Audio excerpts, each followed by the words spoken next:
கடவுள் விஷயத்தில் அரசியல் செய்யக்கூடாது.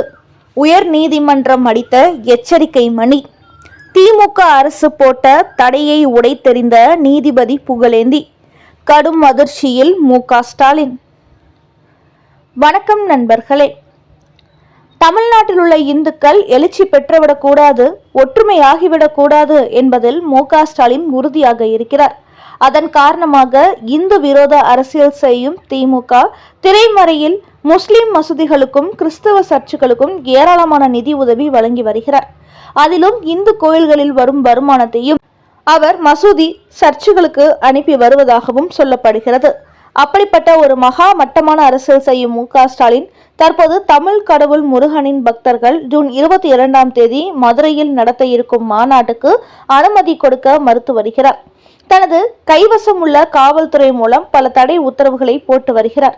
அதோடு ஏதேனும் குழப்பத்தை ஏற்படுத்தி இந்த முருக பக்தர்கள் மாநாட்டை நடத்தவிடக்கூடாது என்றும் திமுக திட்டமிட்டு வருகிறது.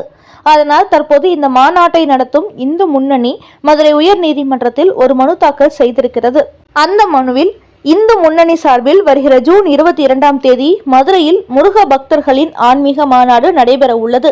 இந்த மாநாட்டு வளாகத்தில் முருகனின் அறுபடை வீடுகளின் தற்காலிக மாதிரி கோவில்கள் அமைக்கப்பட உள்ளன. இந்த மாதிரி கோவில்களுக்கு 10 முதல் 22 வரை வரும் பக்தர்களுக்கு பிரசாதம், அன்னதானம் வழங்குவதோடு கந்தசஷ்டி கவசம், திருப்புகழ் பாடம் நடத்த திட்டமிடப்பட்டுள்ளது. அதோடு மாலை நேரத்தில் பூஜைகளும் நடைபெறுகிறது. ஆனால் இந்த முருக பக்தர்கள் மாநாட்டில் அறுபடை வீடுகள் அமைத்து வழிபட மற்றும் ஒளிபெருக்கியை பயன்படுத்த காவல்துறையிடம் அனுமதி கேட்டபோது அனுமதி மறுத்துவிட்டார்கள். அதனால் இந்த உத்தரவை ரத்து செய்ய வேண்டும் என்று அந்த மனுவில் இந்து முன்னணி கோரிக்கை வைத்துள்ளது. இந்த மனு இன்று மதுரை உயர் நீதிமன்ற நீதிபதி புகழேந்தி அமர்வில் விசாரணைக்கு வந்தது. அப்போது அவர் இந்த முருக பக்தர்கள் மாநாட்டில் அறுபடை வீடுகள் அமைத்து வழிபாடு செய்வதில் எந்த தவறும் இல்லை, இதற்கு காவல்துறை தடை போட்டதை ஏற்க முடியாது என்று சொல்லி அந்த தடையை நீக்கியுள்ளது. அதோடு காவல்துறையினர் சட்டப்படி நடவடிக்கை எடுக்க வேண்டுமே தவிர அரசியல் ரீதியாக முடிவுகளை எடுக்கக்கூடாது என்று கூறியுள்ளார். அதை கேட்ட காவல்துறை அதிகாரிகளோ பெங்களூரில் ஸ்டேடியத்தில் பெரும் திரளாக மக்கள் கூடியதால் அசம்பாவித சம்பவங்கள் நடந்தது, அதுபோன்று முருகன் மாநாட்டில் நடந்துவிடக்கூடாது, அப்படி நடைபெற்றால் என்ன செய்வது என்று வாதம் செய்தபோது இந்து முன்னணி வழக்கறிஞர் குறுக்கிட்டு, இதுவரை எத்தனையோ ஆன்மீக மாநாடு நடத்தியிருக்கிறோம், அங்கு எந்தவித அசம்பாவிதம் நடைபெற்றது இல்லை, அதே போன்று இந்த மாநாட்டில் மிக சிறப்பாக நாங்கள் நடத்தி முடிப்போம் என்று உறுதியளித்துள்ளார்கள்.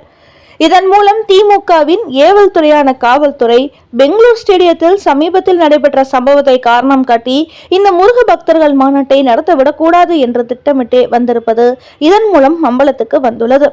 அப்படி நடத்தினால் தமிழகம் முழுக்க இருந்து 5 லட்சம் முருக பக்தர்கள் ஒன்று திரண்டு விடுவார்கள். இது திமுகவுக்கு எதிரான சம்பவம் ஆகிறது என்பதற்காகவே காவல்துறை மூலம் திமுக அரசு இதற்கு தடை போட்டு வந்திருக்கிறது என்பது இதன் மூலம் தெரிய வந்துள்ளது. ஆனால் நீதிமன்றமோ இது ஆன்மீக நிகழ்வு, அதனால் விளையாட்டு நிகழ்ச்சி போன்ற சூழல் இங்கு நடைபெற வாய்ப்பு இல்லை என்று சொல்லி இந்த மாநாட்டுக்கு எந்தவித தடையும் போடக்கூடாது என உத்தரவு போட்டுள்ளார் நீதிபதி புகழேந்தி. அந்த வகையில் இந்த முருக பக்தர்கள் மாநாட்டை எப்படியாவது தடுத்து நிறுத்திவிட வேண்டும் என்று திட்டம் போட்டு வந்த மு.க.ஸ்டாலின் மதுரை உயர் நீதிமன்றமே தடையை உடைத்து விட்டதால் கடும் அதிர்ச்சி அடைந்திருக்கிறார். என்றாலும் தமிழக அரசு சார்பில் இப்போது வரை முருகன் மாநாட்டுக்கு அனுமதி கொடுக்கவில்லை என்கின்ற தகவல்களும் வெளியாகியுள்ளன. உயர் நீதிமன்றமே இந்த மாநாட்டுக்கு பாதுகாப்பும் ஒத்துழைப்பும் கொடுக்குமாறு காவல்துறைக்கு உத்தரவு போட்டு விட்டதால் அனுமதி கொடுத்தே ஆக வேண்டும் என்ற கட்டாயத்துக்கு தமிழக அரசு தள்ளப்பட்டுள்ளது. மேலும் இந்த மாநாட்டில் உத்தரப்பிரதேச முதலமைச்சர் யோகி ஆதித்யநாத், ஆந்திரா துணை முதல்வர் பவன் கல்யாண் மற்றும் பாஜக தேசிய தலைவர்கள் பலரும் கலந்து கொள்ள இருக்கிறார்கள் என்பது குறிப்பிடத்தக்கது. அடுத்த செய்தி. வேல்முருகன் மீது பாய்ந்த போக்சோ சட்டம். விஜய் மற்றும் மாணவிகளை கொச்சையாக விமர்சித்ததால் வந்த சிக்கல். நடிகர் விஜய் இளவட்டங்களை தன் பக்கம் இழுக்கும் முயற்சியாக 10ஆம் வகுப்பு 12ஆம் வகுப்பு மாணவ மாணவிகளுக்கு சட்டமன்ற தொகுதி வாரியாக பரிசும் சான்றிதழும் வழங்கி வருகிறார். அவரது இந்த செயலால் எதிர்காலத்தில் ஒட்டுமொத்த இளைஞர்களின் வாக்குகளும் விஜய் பக்கம் திரும்பி விடுமோ என்ற அச்சம் திமுகவுக்கு பெரிய அளவில் ஏற்பட்டுள்ளது. அதனால்தான் விஜயை திமுகவினர் கடுமையாக விமர்சித்து வருகிறார்கள்.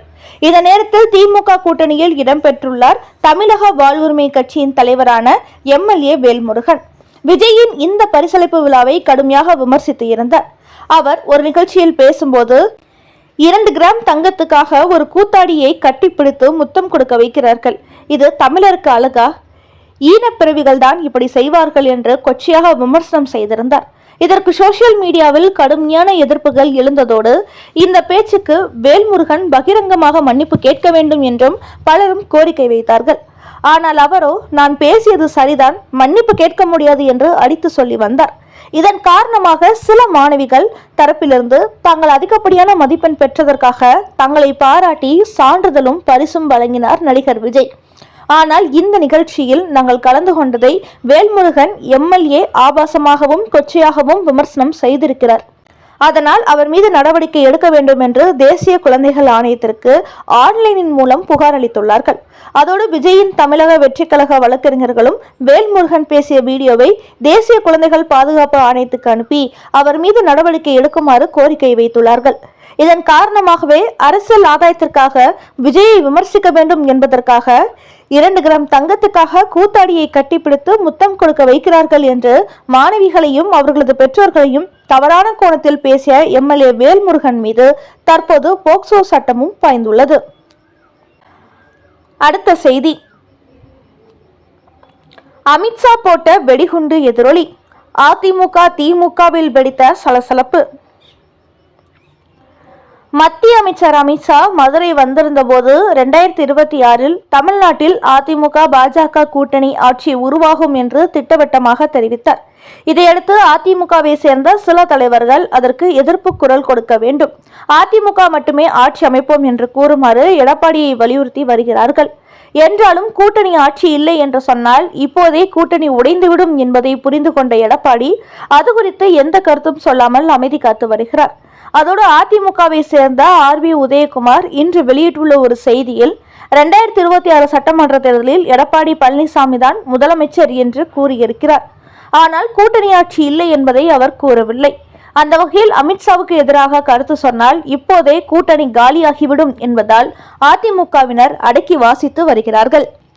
இந்நிலையில் இந்த சந்தர்ப்பத்தை பயன்படுத்தி திமுக கூட்டணியில் உள்ள கட்சிகளும் கூட்டணி ஆட்சி அதிகப்படியான தொகுதிகள் தர வேண்டும் என்று கோரிக்கை வைக்க தொடங்கிவிட்டார்கள். ஏற்கனவே காங்கிரசும் விசிகாவும் அதிக தொகுதிகள் கோரிக்கை வைத்து வரும் நிலையில் தற்போது கம்யூனிஸ்ட் கட்சியும் அதில் இணைந்திருக்கிறது. அக்கட்சியின் மாநில செயலாளர் சண்முகம் இன்று வெளியிட்டுள்ள செய்தியில், கடந்த சட்டமன்ற தேர்தலில் எங்களுக்கு 6 தொகுதி மட்டுமே திமுக கொடுத்தது. ஆனால் இது மிக குறைவானது. இந்த முறை அதிகப்படியான தொகுதிகளை கொடுக்க வேண்டும். கடந்த தேர்தலை போன்று இந்த முறையும் திமுக எங்களுக்கு 6 தொகுதியை ஒதுக்கினால் கட்சிக்குள் சலசலப்பு ஏற்படும்.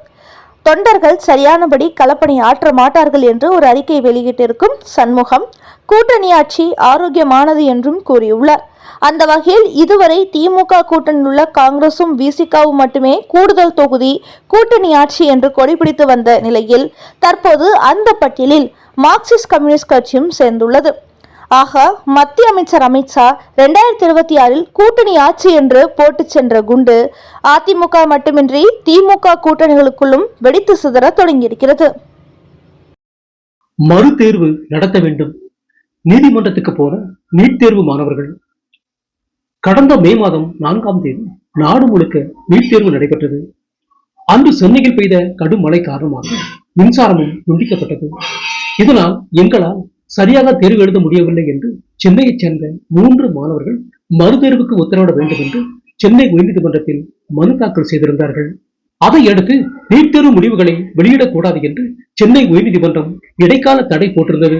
இந்த வழக்கு மீண்டும் விசாரணைக்கு வந்தபோது நீதிபதிகள் 22 லட்சம் மாணவர்கள் தேர்வு எழுதியிருந்த நிலையில் மறுதேர்வு நடத்த உத்தரவிட்டால் அது பெரும் தாக்கத்தை ஏற்படுத்தும். அதோடு தேசிய தேர்வு முகமை நீட் தேர்வு நடந்த அன்று மின்சாரம் துண்டிக்கப்பட்டதால் எந்த பாதிப்பும் ஏற்படவில்லை என்று விளக்கம் கொடுத்திருப்பதாகவும் கூறிய நீதிபதிகள் மாணவர்கள் தொடுத்த அந்த வழக்கை தள்ளுபடி செய்துவிட்டார்கள். ஆனால் இந்த மனு மீண்டும் மேல்முறையீடு செய்யப்பட்டு இன்று விசாரணைக்கு வந்தது. அப்போது மின்சாரம் பாதிக்கப்பட்ட தேர்வு மையங்களில் 480 மாணவர்கள் தேர்வு எழுதினார்கள். ஆனால் 13 பேர் மட்டுமே வழக்கு தொடுத்துள்ளார்கள் என்று மத்திய அரசு சார்பில் வழக்கறிஞர் வாதாடிய நிலையில் இருதரப்பு வாதங்களையும் கேட்ட நீதிபதிகள் இந்த வழக்கு குறித்த தனி நீதிபதியின் உத்தரவில் நாங்கள் தலையிட முடியாது என்றாலும் அந்த தேர்வு மையத்தில் சிசிடிவி காட்சிகளை வரும் திங்கட்கிழமை நீதிமன்றத்தில் சமர்ப்பிக்க வேண்டும். அதையடுத்து இது குறித்து அடுத்த கட்ட முடிவு எடுக்கப்படும் என்று கூறியுள்ள நீதிபதிகள் நீட் தேர்வு குறித்த அந்த மனுவை மீண்டும் ஒத்தி வைத்துள்ளார்கள்.